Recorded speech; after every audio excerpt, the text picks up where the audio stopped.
Assalamualaikum warahmatullahi wabarakatuh. Waalaikumsalam warahmatullahi wabarakatuh. Ya, ketemu lagi ya dengan sejarah Indonesia. Kalau minggu kemarin kita masuk nggak kira-kira? Enggak ya? Minggu semalam masuk. Masuk, Mem. Masuk ya. Masuk, Mem. Masuk. Cuman kemarin aja di hari Jumat sampai dengan hari Selasa ya kemarin kita nggak masuk karena di sini ada tes untuk tahap kedua untuk penerimaan siswa baru. Baik, nggak terasa kan udah mau kelas 2. Jadi nggak nampak-nampak nih orang yang mana, Habil yang mana, ya kan? Kemudian siapa lagi? Rizik. Oh, Rizik udah ketemu. Habil juga udah ketemu ya semalam ya. Iya, Mem. Sudah, Mem. Nah, itu pun kita nggak tahu kalau misalnya si Rizik dengan si Einstein ini ternyata siswa kita kelas 10 di sini. Kita sangka juga dia calon siswa karena nggak pernah kelihatan. Baik, sebelum kita mulai pembelajaran ya ada baiknya kita berdoa terlebih dahulu ya supaya apa hari ini kita dipenuhi dengan keberkahan, ilmu yang kita dapatkan juga bermanfaat. Doa dimulai.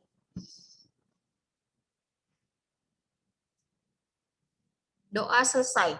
Baik, langsung saja ya untuk pembelajaran hari ini saya akan mengirimkan kalian materi pembelajaran kita pada hari ini.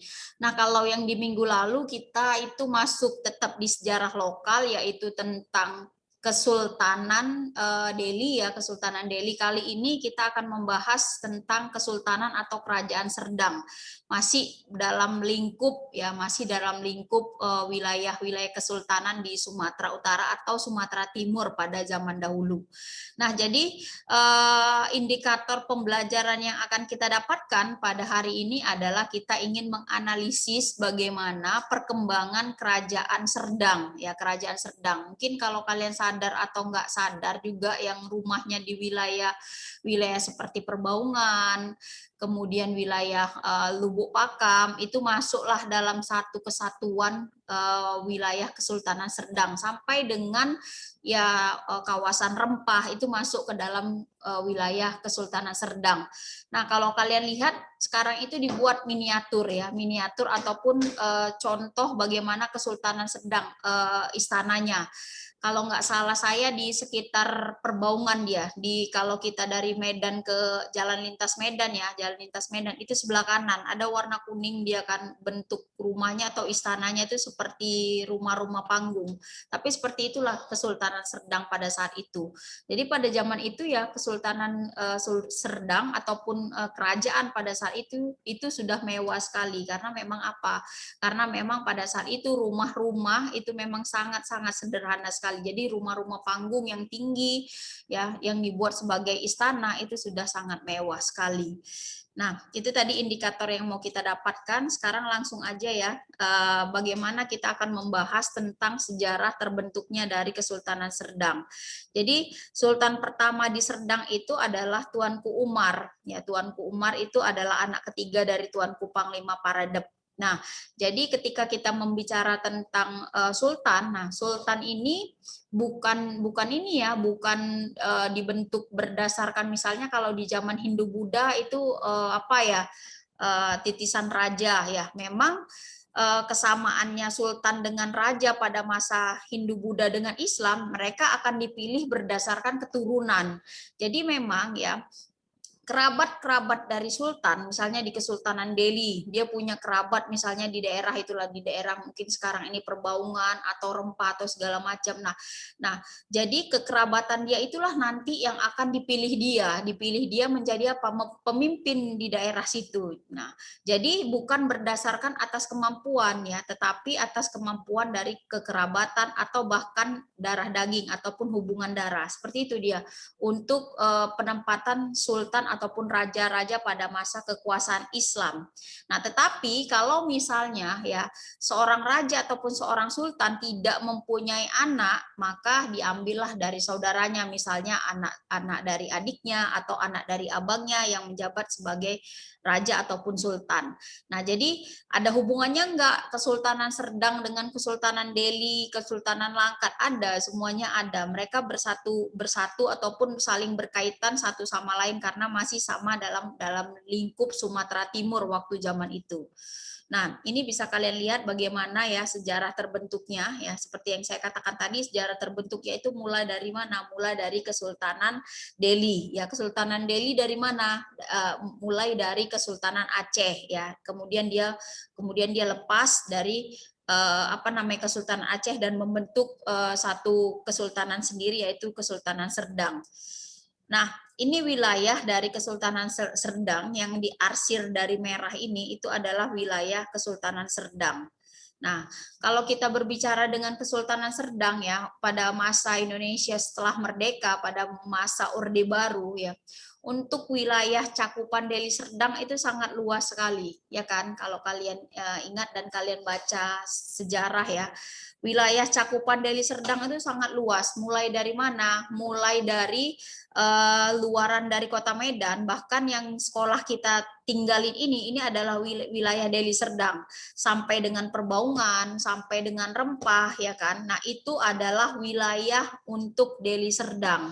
Tetapi ya setelah zaman Orde Baru runtuh, mulailah ada pemekaran-pemekaran di mana ya pemekaran-pemekaran itu dibuat karena dirasa wilayah tersebut itu sangat luas sekali, sehingga pemerintahnya itu akan sulit dikontrol karena apa, terlalu luas. Nah, jadi akhirnya dibagilah antara wilayah Deli Serdang dengan wilayah Serdang Bedage. Makanya sekarang ada wilayah Serdang Bedage. Jadi seperti itu dia sejarahnya.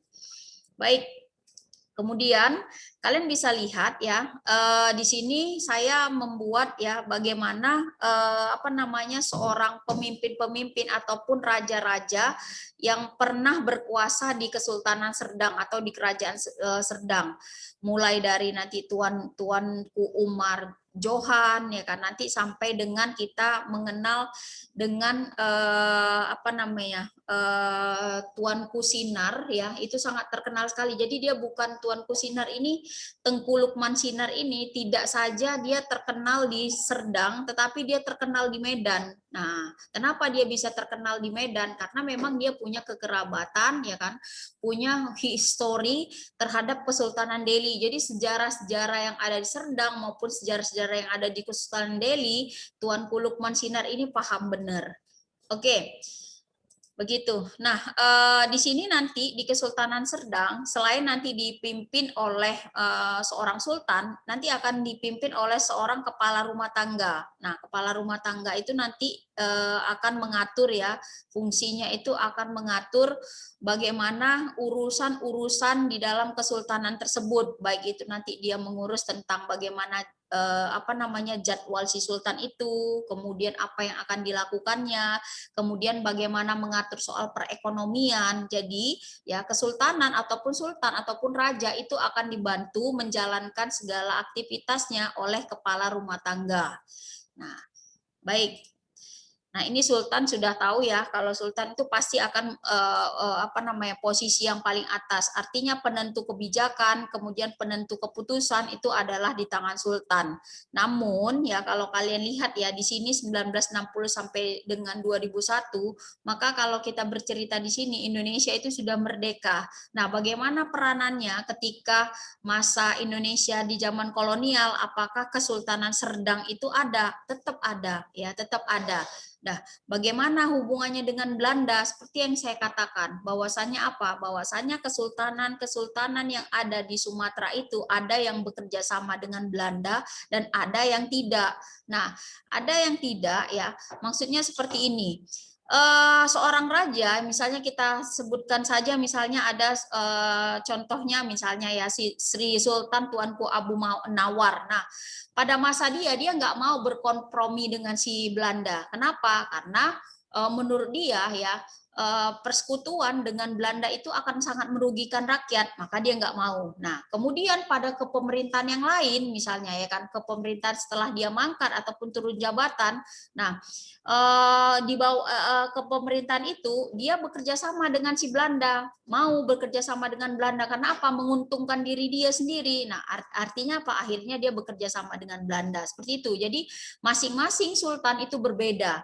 Makanya ya, jangan kalian heran ketika nanti di Kesultanan Delhi ada yang pro dengan Belanda, ada yang kontra dengan Belanda. Nah, kalau pro dengan Belanda, maka kalian bisa lihat apa yang dilakukannya, yaitu memberikan apa? Memberikan ya kemewahan-kemewahan terhadap Belanda, dan Belanda akan memberikan balik upeti-upeti kepada si sultan tersebut. Nah, diantaranya yang kemarin yang saya ceritakan kepada kalian bahwasannya apa? Ketika Kesultanan Delhi pro terhadap Belanda, dia diberikan upeti. Upetinya itu sangat mewah sekali, sangat besar sekali, yaitu pembangunan apa? Pembangunan Istana Maimun, pembangunan Masjid Raya, pembangunan taman-taman Delhi ataupun taman bermain atau taman mandi dari putri-putri raja, seperti itu. Nah, jadi bagi yang sultan yang nggak mau ataupun yang kontra, yang nggak mau bekerja sama dengan Belanda, ya harap maklum aja pasti terjadi peperangan-peperangan seperti itu. Tapi seperti itulah harusnya kita tidak pro terhadap yang namanya penjajahan. Oke, nah ini kalian bisa lihat ya yang saya katakan tadi ya, salah satu sultan nanti yang akan memerintah itu adalah Tuanku Lukman Sinar Bashar. Nah ini yang tadi yang saya ceritakan bahwasanya beliau itu bukan saja terkenal di Kesultanan Serdang, tetapi juga terkenal di Kesultanan Delhi. Nah ini adalah silsilah dari raja-raja di Kesultanan Serdang. Mungkin kita nggak tahu ya. Nah, tapi mungkin saja ya bagi kalian yang tinggal mungkin rumahnya di mana di wilayah Kesatuan Serdang ataupun Deli Serdang, bisa jadi kalian ada keturunan dari sini nih. Wah, itu kan atokku. Wah, ini kan saudaraku, ini kan kan buyutku atau apa ya, kita nggak tahu kenapa. Ini ya silsilahnya itu sangat-sangat panjang sekali, bahkan ini kita ya kalau lihat di bawah ini masih ada lagi nih silsilahnya, silsilah dari keturunan-keturunannya. Nah, jadi bisa jadi kalian nanti juga merupakan salah satu keturunan dari raja ataupun kesultanan dari Serdang, mungkin saja. Nah, ini Kesultanan Serdang yang dipoto pada tahun 1723 ya. Nah, jadi kalau kalian lihat, ini kan udah bagus sekali ya pada masa itu. Tapi kalau pada masa sekarang ya biasa aja kita anggapkan. Tapi itulah pada tahun ini udah mewah. Ini adalah sebuah kesultanan. Kalau kalian lihat ya, kesultanan ini di dalam ruangan ini ya, kalian akan lihat ruang tamu di dalam ruangan ini itu akan berbeda. Nah, tamu untuk menghadapi pejabat ataupun tamu ketika para pejabat-pejabat Belanda datang itu ruangannya tersendiri dengan kursi-kursi yang mewah. Sementara kalau misalnya tamunya itu berasal dari orang-orang pribumi, itu hanya disediakan satu kursi. Satu kursi itu apa ya? Satu kursi untuk raja, ya. Kemudian nggak ada kursi yang lain karena apa? Masyarakat pribumi atau masyarakat kelas rendah atau masyarakat biasa itu akan duduk di bawah, seperti jadi duduknya menghamba dia. Nah, seperti itulah keadaan status sosial masyarakat pada saat itu. Jadi memang seperti itu. Jadi berbeda dia ruang-ruang tamunya. Oke, nah di sini bisa kalian baca ya bahwasanya apa? Bahwasanya ya Kesultanan Serdang itu nanti dia mulai bergabung dengan ya Republik Indonesia ketika Indonesia merdeka di tahun 1946. Ya 1946, seperti yang kalian ketahui tahun 1945 ya di bulan Agustus bangsa Indonesia itu memproklamasikan dirinya untuk merdeka. Namun tidak semua daerah-daerah di Indonesia mendengar berita kemerdekaan itu. Karena apa? Karena komunikasi pada saat itu masih sangat kurang sekali. Telepon nggak ada. Walaupun memang ada telepon, itu hanya pejabat-pejabat yang bisa menghubungkan ataupun yang mendengarkan informasi dari surat kabar saja. Maka ketika proklamasi pada bulan Agustus 1945 diumumkan di Jakarta, nah untuk wilayah Sumatera Timur pahamnya ataupun taunya berita tentang kemerdekaan Indonesia itu di bulan Septembernya. Jadi 1 bulan setelahnya baru dengar kabar bahwasanya Indonesia merdeka. Nah, maka ya 1946 Kesultanan Serdang pun itu menggabungkan diri, berada di bawah kekuasaan NKRI. Nah, kenapa Kesultanan Serdang kemudian akhirnya bersatu dengan NKRI? Karena paham bahwasanya apa? Bahwasanya kesatuan terhadap bangsa Indonesia itu sangat perlu, ya. Bahwasanya perpecahan yang terjadi di antara masyarakat ataupun wilayah-wilayah di Indonesia itu akan menguntungkan pihak asing, seperti itu. Jadi makanya 1946 mereka memutuskan untuk bergabung menjadi bawahan dari NKRI, tapi bukan berarti ya, tapi bukan berarti keputusan ataupun tanggung jawab terhadap wilayah tersebut hilang. Enggak. Mereka tetap bersatu, tetapi untuk pemutusan wilayah-wilayah tersebut tetap dijalankan oleh sultan. Baik, kemudian ini kalian bisa lihat ya, ini bendera dari Kesultanan Serdang ini. Kemudian ini lambang negara dari lambang negara ya sebelum dia bersatu dengan NKRI. Ini lambang dari Kesultanan Serdang. Nah, kalian bisa lihat nih, ibu kota dari Kesultanan Serdang itu masih di Perbaungan, makanya dibuat tuh miniatur dari Kesultanan Serdang yang di Jalan Perbaungan antara Medan Perbaungan ya. Nah, bahasa yang digunakan tetap Melayu. Kemudian agamanya ya Islam, pemerintahnya monarki. Monarki itu ya kesultanan ataupun kerajaan. Nah, itu bisa kalian lihat ya bagaimana di sini Kesultanan Serdang itu sudah maju dan sudah berdiri sendiri sebelum Indonesia merdeka. Karena memang wilayah-wilayah yang ada di Indonesia itu adalah wilayah-wilayah yang pada mulanya adalah wilayah-wilayah yang terpecah-pecah. Jadi ada banyak kerajaan-kerajaan ataupun kesultanan-kesultanan sebelum Indonesia merdeka di setiap daerahnya. Nah, ketika kita berbicara ya mengenai tadi si Belanda, kedatangan Belanda, masuknya imperialisme Belanda ke Indonesia. Nah, Kesultanan Serdang itu mampu ditaklukkan Belanda itu sekitar tahun 1865 ya. Nah, kemudian menyerahnya nanti kemudian ditandatanganilah dengan sebuah perjanjian, perundingan ataupun penyerahan kekuasaan terhadap Belanda di tahun 1907-nya. Nah, kemudian kalian bisa lihat nih wilayah-wilayah kekuasaannya, ya kan? Nah, wilayah-wilayah kekuasaannya itu sangat besar sih, ya kan? Mulai dari sini, Serdang yang di warna orange, ya kan? Nah, kemudian kalau Langkat itu ada punya wilayah tersendiri dia. Wilayah Langkat itu ada Kesultanan Langkat, itu nanti yang akan kita bahas di minggu depan. Nah, Kesultanan Langkat sendiri. Sampai nanti dia ya, ada bagian dari wilayah Asahan itu yang menjadi nanti wilayah kedaulatan Serdang. Jadi cukup luas sebenarnya ya kan untuk Kesultanan Serdang. Baik.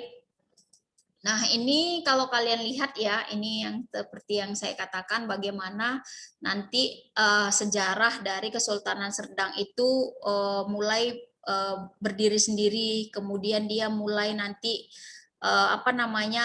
bergabung dengan bergabung dengan kerajaan-kerajaan yang lain juga. Nah, Kesultanan Serdang itu sendiri sebenarnya adalah kesultanan tersendiri ya pada awalnya dulu. Jadi dia mulai bersatu dengan nanti Kesultanan Serdang ataupun daerah Perbaungan ataupun Kesultanan Serdang pada saat itu ketika ada perkawinan politik. Ya, ketika ada perkawinan politik, maka Kesultanan Serdang dengan Kesultanan Perbaungan ini akhirnya bersatu. Nah, bersatu kemudian akhirnya si Kesultanan Perbaungan ini di bawah kedaulatan dari Kesultanan Serdang. Nah, tapi nggak akan memutuskan persaudaraan. Artinya apa di sini nanti nggak ada peperangan ya, tidak ada peperangan antar ya masyarakat Kesultanan itu sendiri dengan masyarakat kecuali dengan Belanda ya, nggak ada peperangan. Apalagi ketika Islam itu masuk nggak ada. Nah, bagaimana kehidupan sosial di Kesultanan Serdang? Nah, ini saya lihatkan. Ini adalah gambar yang saya katakan ini ada miniatur yang kalau kalian lewat ya antar medan jalan lintas Medan Perbaungan ini ada di sebelah kanan. Seperti inilah miniatur Kesultanan Serdang pada saat itu ya. Warna dominan pasti warna hijau dan kuning karena itu melambangkan dengan suku Melayu dia. Nah, bagaimana kehidupan sosial budayanya? Nah, kita akan lihat dari bidang ekonomi ya, di mana perdagangan itu sangat ramai sekali di Kesultanan Serdang karena memang memperdagangkan hasil-hasil alam seperti lada dan hasil-hasil hutan. Nah, kemudian nanti ya pada masa Sultan Tafsinar Basar, nah itu juga nanti dia sudah bisa memajukan ilmu pengetahuan ya, sudah bisa memajukan ilmu pengetahuan dengan apa? Dengan membuat kapal-kapal dagang pribadi. Nah, kalau kalian lihat daerah Perbaungan itu kan dekat dengan laut. Nah, ya kan? Nah, daerah-daerah yang dekat dengan laut itu pasti wilayah perdagangannya sangat maju sekali. Nah, makanya kalau wilayah dekat laut masa nggak ada kapal? Nah, maka pada masa Sultan Tapsinan Baasar ini itu sudah ada ya pengetahuan untuk pembuatan kapal-kapal yang sangat-sangat modern sekali. Nah, bagaimana dengan industri rakyat? Ya, industri rakyat itu ya, sangat berkembang ya kan? Karena apa? Karena memang daerahnya itu sangat strategis sekali untuk memasarkan industri rakyat ya. Industri rakyat itu dari apa? Makanan-makanan hasil olahan, kemudian hasil-hasil kerajinan tangan, kemudian hasil alam itu diperdagangkan. Karena memang letak yang sangat strategis sekali di daerah Deli Serdang dan daerah Perbaungan ini. Nah, nanti ya rajanya itu sangat toleran sekali dan sangat bermusyawarah sekali terhadap masyarakat sendiri. Dan nanti untuk pembagian bea cukai ataupun pajak itu cukup moderat. Artinya apa? Ada pembagian untuk rakyat dan ada pembagian untuk sultan. Oke. Nah, ini kalau kalian lihat ya, kalau kalian lihat di sini nanti ini adalah gambar apa ya, Kesultanan Serdang ya, para bangsawan lah. Ya, keren ya kan keren ya. Kalau kalian lihat mungkin nggak keren lah, tapi biasa aja gitu kan. Ini pada masa itu udah sangat keren sekali. Orang yang memakai pakaian ini itu adalah berdarah bangsawan Melayu dia. Nah, ada pernah terjadi kemelut ya di Kesultanan Serdang dan Kesultanan Delhi ini. Nah, kemelutnya apa? Nanti kalian bisa lihat ya. Kemelutnya ini nanti terjadilah sebuah masalah keturunan. Karena tidak punya keturunan, maka nanti raja tersebut akan diberikan kepada saudaranya. Nah, jadi kalau kalian lihat di sini ya, bagaimana kemelut ketika seorang raja itu tidak mempunyai keturunan. Nah, ini akan menjadi sebuah kemelut ataupun sebuah permasalahan yang sangat besar sekali. Nah, tetapi dari keadaan kemelut ataupun masalah yang terjadi di Kesultanan Serdang, nah itu tidak membuat Kesultanan Serdang ini hancur. Jadi sampai dengan saat ini Kesultanan Serdang itu masih terus ada. Sampai dengan saat ini Kesultanan Serdang masih terus ada. Jadi memang pernah berperang dengan Belanda, tetapi nggak menyebabkan kehancuran dari silsilah. Walaupun banyak bangunan yang hancur, memang salah satunya memang banyak bangunan-bangunan dari kesultanan itu hancur karena memang terjadinya peperangan dengan Belanda dan memang terjadinya peperangan dengan masyarakat sekitar ketika satu sultan itu pro terhadap Belanda. Nah, jadi seperti yang saya katakan tadi, tidak semua dari Kesultanan Serdang itu nanti mau yang bekerja sama dengan Belanda. Ada juga yang nggak mau bekerja sama dengan Belanda. Yang nggak mau bekerja sama dengan Belanda itu pasti akan dicintai oleh rakyatnya. Tetapi kalau yang bekerja sama dengan Belanda, kalian pasti bisa lihat apa yang mereka lakukan. Mereka akan melakukan pemberontakan, perang terhadap kesultanan yang mengakibatkan apa? Mengakibatkan ya bangunan-bangunan dari kesultanan itu memang dihancurkan oleh masyarakat. Termasuk ya bangunan yang pernah ada di Kesultanan Delhi ya, di mana bangunan-bangunan dari para bangsawan, para keturunan-keturunan raja yang ada di sekitaran istana itu dihancurkan, dibakar. Jadi tinggallah puing-puingnya saja. Nah, seperti itu dia. Oke, mungkin itu saja yang bisa saya sampaikan tentang Kesultanan Serdang. Ada satu ya Kesultanan Serdang yang yang wilayahnya itu berada di sekitaran Lubuk Pakam. Itu ada satu kesultanan atau ada satu bangunan yang sudah hancur sama sekali, yang sudah hancur dan belum ada pembangunan lagi sekarang ini. Seharusnya memang ada kan, itu menandakan apa? Di situ adalah punya sebuah bangunan yang berasal dari Kesultanan Serdang, harusnya dibangun lagi oleh pemerintah setempat, tapi tidak. Tapi memang sudah ada di situ bahwasanya apa atau enggak, bahwasanya ada beberapa serpihan dari batu-batu ya yang sudah sangat lama sekali. Itu merupakan bangunan ataupun kesultanan dari Serdang salah satunya. Oke, mungkin itu saja yang bisa saya sampaikan. Silakan kalau ada pertanyaan, Nak. Ada pertanyaan yang berkaitan tentang Kesultanan Serdang, silakan. Ada? Nggak ada. Baik, kalau tidak ada ya pertanyaan tentang Kesultanan Serdang, saya akan menjelaskan sedikit saja ya. Kenapa saya harus menjelaskan sejarah lokal untuk Kesultanan ataupun kerajaan-kerajaan Islam. Nah, tujuan saya adalah supaya kalian lebih mengetahui tentang sejarah lokal. Sejarah lokal itu apa? Sejarah tempat kalian. Ketika kalian nanti misalnya keluar dari wilayah Sumatera Utara, misalnya ada yang ke Jakarta, ke Jawa, nah ada orang yang bertanya tentang Kesultanan Serdang, Kesultanan Delhi, artinya kalian nggak buta gitu terhadap apa sejarah lokal kalian sendiri. Artinya di tempat kalian, ya di daerah kalian itu banyak sekali kesultanan-kesultanan Islam, ya kesultanan-kesultanan yang dulunya menggambarkan bahwasanya kemegahan, keagungan dari sebuah negara itu patut diacungkan jempol. Seperti itu. Nah, jadi makanya beberapa minggu ini saya memasukkan materi sejarah lokal supaya kalian paham tentang daerah kalian sendiri. Baik, itu saja mungkin ya. Kalau tidak ada pertanyaan, saya tutup saja. Tidak ada pertanyaan kan, Nak? Ada pertanyaan? Iya, Mem. Oke, Nggak ada, Mem. pertanyaan. Terima kasih ya, saya tutup ya pertemuan kita pada hari ini. Sekian, Assalamualaikum warahmatullahi wabarakatuh. Waalaikumsalam Waalaikumsalam warahmatullahi wabarakatuh. wabarakatuh.